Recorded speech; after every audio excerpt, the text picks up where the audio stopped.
Salom hammaga. Mening ismim Dalton. Men Y Combinator'da boshqaruvchi hamkorman. Bugun siz bilan startap sohasida ishlatilinadigan ba'zi atamalar haqida gaplashmoqchiman. Startap dunyosida tez-tez uchraydigan atamalarni olib, ularni oddiy va tushunarli tarzda tushuntiraman. Birinchi atama MVP, minimal ishlaydigan mahsulot. Ya'ni eng muhim so'z ishlaydigan, hech kimga foydasi bo'lmagan yoki ishlamaydigan mahsulot MVP emas. MVP haqida o'ylaganingizda, u mijoz uchun biror muammoni hal qiladigan darajada foydali bo'lishi kerak. Bu shunchaki oddiy narsa emas. U kimdir uchun haqiqiy qiymat berishi shart. Shuning uchun MVP qurayotganda foydali so'zini doim esda tuting. Keyingi atama venture capital, ko'pincha VC'lar deb ataladi. Bu qanday ishlaydi? Venture kapitalistlari startap kompaniyalariga ulush sotib olish uchun pul sarmoya qiladilar va umid qilishadiki, bu kompaniyalardan ba'zilari juda katta bo'lib, dastlabki sarmoyani bir necha barobar qilib qaytaradi. Ular odatdagi investitsiyalarga qaraganda ko'proq xavf-xatarlarni qabul qilishga tayyor. Ko'pincha venture kapitali portfelidagi kompaniyalarning aksariyati muvaffaqiyatsiz bo'ladi, lekin bir nechta muvaffaqiyatli kompaniyalar hamma narsani qoplaydi. Masalan, Google, Apple yoki Facebook kabi kompaniyalarga erta sarmoya kiritgan bo'lganingizda edi, o'sha kichik sarmoya ulkan daromad keltirgan bo'lardi, chunki bu kompaniyalar dastlab xavfli ko'ringan. Venture kapitali xavfli, lekin muvaffaqiyatli bo'lsa, juda katta daromad keltiradigan bizneslarni qidiradigan soha deb o'ylang. Eshitishimcha, venture kapitalning dastlabki shakli kit ovlash sanoatida bo'lgan. O'sha paytda odamlar kit ovlash uchun kemalar jo'natardi. Lekin bu tashabbuslar ko'pincha muvaffaqiyatsiz bo'lgan. Shuning uchun kema ochish uchun pul yig'ish kerak edi. Investorlar bir nechta kemaga sarmoya kiritadi. Agar ulardan biri kit ovlasa, bu muvaffaqiyatsiz qolgan kemalarni o'rnini qoplardi. Endi farishta investor nima ekanligini tushunaylik. Yo'q, bu farishta kabi odam emas. Bu odatda o'z shaxsiy pullarini sarmoya qiladigan investorlar turiga aytiladi. Ular venture fondidan emas, o'z pullarini ishlatadi. Ko'pincha kompaniyaga eng erta sarmoya kiritadilar. Masalan, 20 ming yoki 50 ming dollar kabi kichikroq summalar. Bu ularning asosiy ishi emas, ko'pincha hobbi yoki yon loyiha sifatida qiladilar bu ishni. Farishta investorlar kompaniya boshqarayotgan bo'lishi mumkin yoki nafaqada bo'lishi mumkin. Farishta investor bo'lish uchun maxsus malaka talab qilinmaydi. Odatda bu puli bor odam bo'ladi. Shunday qilib, turli xil odamlar farishta investor bo'lishi mumkin. Ularning umumiy jihati shaxsiy cheklar yozib, kichik startaplarga sarmoya kiritishlaridir va buni to'liq vaqtli ish sifatida qabul qilmaslikda. Foydalilik bu juda oddiy ta'rif. Har oy xarajatingizdan ko'ra ko'proq pul ishlaysiz. Ammo bunga biroz qo'shimcha qilaylik. Kompaniyangiz o'sib borishi bilan foyda marjangiz yoki daromadingiz va xarajatingiz o'rtasidagi farq barqaror bo'ladimi? Oshadimi yoki kamayadimi deb o'ylash yaxshi. Kichik startap dastlab foyda keltirmasligi mumkin, lekin o'sib borishi bilan foyda marjasi oshadi deb umid qilinadi. Startap ochayotgan bo'lsangiz yoki startapda ishlayotgan bo'lsangiz, marjangiz kompaniyangiz o'sishi bilan qanday o'zgarishini o'ylab ko'ring. Men izlayotgan narsa katta miqyosda foyda marja yaxshi bo'lishi va ko'proq pul ishlashini aniq yo'li bo'lishi. Masalan, Google'ni olaylik. Google dastlabki bir necha yil davomida daromad keltirmadi, lekin onlayn reklama foyda marjasi juda yuqori. Google monetizatsiya mexanizmini yoqdi va ulkan pul ishlab chiqara boshladi. Ular juda foydali, ommaviy savdo qilinadi. Shuning uchun bu haqidagi ma'lumotni topishingiz mumkin. Bu dastlab foydasiz bo'lgan, lekin monetizatsiya yoqilgach, katta miqyosda ajoyib biznesga aylangan kompaniyaga misol. Startap asoschisi sifatida siz ham shunday foydalilik mexanizmini ishlashingiz mumkin. Burn rate, yoqish darajasi.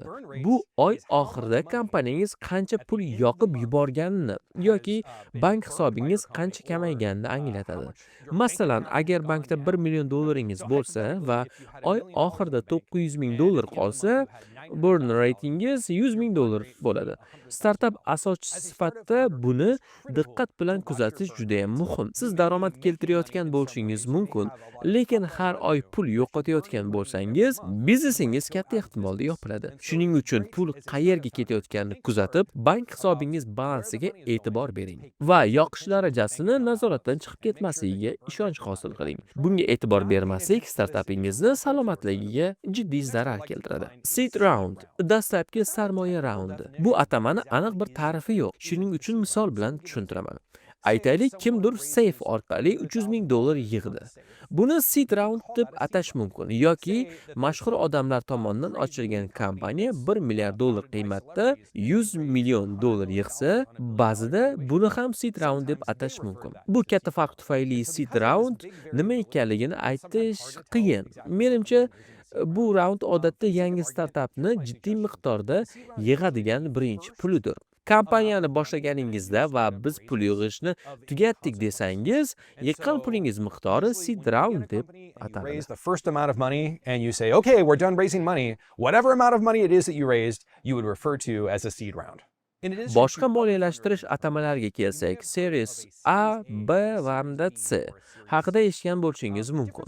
Bu raundlar va seed round o'rtasidagi farq shundaki, odatda har doim ham emas, ABC seriyasida bosh investor ishtirok etadi va siz ularga direktorlar kengashi o'rindig'ini berishingiz mumkin. An'anaviy ravishda bosh investor katta ulush oladi. Masalan, Seriya A'da 20% ulush, seed roundda esa hamma narsa bo'lishi mumkin. Bu faqat $50,000 cheklardan iborat bo'lishi mumkin va bosh investor bo'lmasligi ham mumkin o'z aslida. Seriya A'da odatda bitta asosiy bosh investor bo'ladi. Seriya B hamda C'da ham shunday. Uzoq vaqt davomida mavjud bo'lgan startaplar yangi raund yiqqanda uni yangi nom bilan atashadi. Odatda alifbo harflaridan oshirib borishadi. Men E, G, H kabi raundlarni ko'rganman. Bu raundlarning odatiy qiymatlari keng diapazon. Shuning uchun faqat harfga qaramang, qiymatni ham ko'rib chiqing. Mahsulot bozor mosligi PMF. Bu Y Combinatorda ko'p gapiriladigan atama. Mahsulot bozor mosligi yoki PMF, Product Market Fit. U shunchalik ko'p ishlatiladiki, siz uni ma'nosini bilaman deb o'ylashingiz mumkin, lekin aniq ta'rifi biroz murakkab va ilmiy tushuntirish yo'q. Mahsulot bozor mosligi shunday tasavvur qiling. Siz bir narsa qurdingiz, odamlar uni ishlatmoqda va ular buni juda yaxshi ko'radi. Endi eng katta muammolaringiz odamlar nima xohlashini aniqlash yoki ular xohlaydigan narsani qurish emas, balki o'sish rejimiga o'tish va iloji boricha ko'proq odamga xizmat ko'rsatish.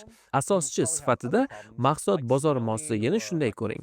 Ko'proq mijoz topish eng katta muammoingiz emas, balki kengayish, ishlash yoki savdo kabi boshqa muammolar bor. Aksariyat startaplar boshlaganda mahsulot bozor mosligiga ega emas. Bootstrapping, o'z-o'zini moliyalashtirish. Bu kompaniyani venture kapitalsiz boshlash, ya'ni shaxsiy pulingiz yoki biznes daromadingizdan foydalanib start berish. Masalan, iPhone ilovasini qurdingiz, venture kapital yig'madingiz, App Store'da ishga tushirdingiz, ko'p daromad keltirdingiz va muvaffaqiyatli kompaniya qurdingiz. Bu bootstrapping holati.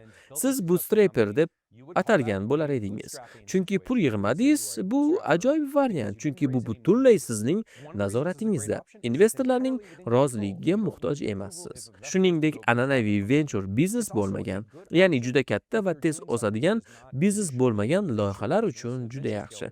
Yiliga $5-10 million daromad keltiradigan va undan ko'p o'smaydigan bizneslar uchun bootstrapping ajoyib tanlov. To $5 to $10 million a year in revenue, something like that, and to probably not grow beyond that. Bootstrapping is a great option. Konvertatsiya qilinadigan qarz va Safe. Konvertatsiya qilinadigan qarz bu investor startapga pul beradigan moliyaviy vosita va siz bir hujjat imzolaysiz. Bu hujjatni diqqat bilan o'qib chiqishingiz kerak. Konvertatsiya qilinadigan qarz qarzga o'xshash vosita bo'lib, unda odatda foiz to'lash yoki investorni pulni qaytarish shartlari bo'ladi. Shu sababli asoschi sifatida nozik nuqtalarga diqqat bilan e'tibor qaratishingiz va o'qib chiqishingiz kerak. Bunga alternativa Safe, kelajakda ulush uchun oddiy shartnoma. Bu Y Combinator tomonidan, xususan Caroline Levy tomonidan yaratilgan vosita. Agar narxlangan raund qilmayotgan bo'lsangiz va imtiyozli ulush sotsangiz, Safe Seed raundida tezda pul yig'ish uchun ajoyib variant. Keyinroq seriya A raundida yig'asiz. Konvertatsiya qilinadigan qarz yoki Safe orqali pul yig'ishni o'ylayotgan bo'lsangiz, nozik nuqtalarni diqqat bilan o'qib chiqing va har birini ijobiy va salbiy tomonlarini tushunib oling. Safe'ning afzalligi kamroq shartlar va kamroq huquqlar bilan keladi. Bu startap asoschilari uchun juda foydali. Fewer rights in a convertible note, and so that's often very useful to startup founders. Ulush bu startapning kompaniyasidagi egalik. Ulush kompaniyaning 100% ni qancha foizini asoschi, xodim yoki investor egallashini anglatadi. Startapda ishlasangiz to'g'ridan-to'g'ri ulush olmaysiz, balki kelajakda ulush olish huquqini beruvchi stock optionslaringizni olishingiz mumkin. Shuning uchun asoschi, xodim yoki investor sifatida nozik nuqtalarni o'qib, stock optionlarini yoki to'g'ridan-to'g'ri ulushmi, Safe yoki konvertatsiya qilinadigan qarz yoki boshqa vosita orqali sarmoya kiritayotganingizni tushunib oling. Har doim nozik nuqtalarni o'qing va nima sotib olayotganingizni yoki sotayotganingizni aniq tushunib oling. And understand exactly what you are buying and selling. Tam, umumiy yetib boradigan bozor. Bu startap dunyosida ko'p eshitiladigan atama. Bu shuni anglatadiki, agar mahsulotingizni barcha potensial mijoz sotib olsa, qancha pul ishlaysiz? Hech kim tamni 100% ga erisha olmaydi. Bu ko'proq bozor qanchalik katta bo'lishi mumkinligini haqiqiy fikriy tajribasi. Masalan, Tesla yoki avtomobil ishlab chiqaruvchi uchun tamni hisoblash, dunyoda jami qancha mashina sotilishini ko'rasiz va Tesla'ni qancha mashina sota olishini taxmin qilasiz. Tam hisoblari noto'g'ri bo'lishi mumkin. Ular bozorni hajmini kam baholashi ham mumkin. Masalan, Tesla boshlaganda elektromashinalar bozori juda kichik edi. Lekin elektromashinalar bozori o'sadi va barcha mashinalar bozorni egallaydi deb ishonish kerak bo'lgan. Uber ham boshlaganda taksi yoki avtoxizmatlar bozori kichik edi, lekin Uber foydalanuvchi tajribasini yaxshiladi va ilgari bunday xizmatlardan foydalanmagan odamlarni ham jalb qila oldi. Shuning uchun dastlabki tam undan ko'ra kichikroq ko'rindi. Shunday qilib, tamni foydali fikriy tajriba deb o'ylang. Lekin toshga o'yib yozilgan narsa emas. Ajoyib mahsulotlar tamni oshirib boraveradi. Qiymat. Startap dunyosida ko'p gapiriladigan atama. Odatda so'nggi investor qancha qiymatda sarmoya kiritganini anglatadi. Masalan, bir kompaniya $20 million Postmoney Safe'da $2 million yig'sa, qiymati $20 million bo'ladi. Ammo qiymat har doim xaridor va sotuvchi bor degani emas. Bu birja kabi ishlamaydi.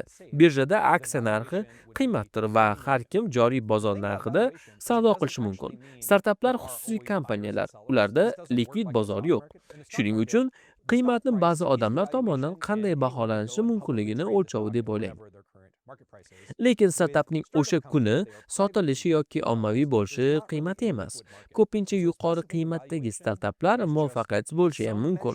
Shuning uchun buni foydali atama deb o'ylang, lekin har doim ham aniq emas.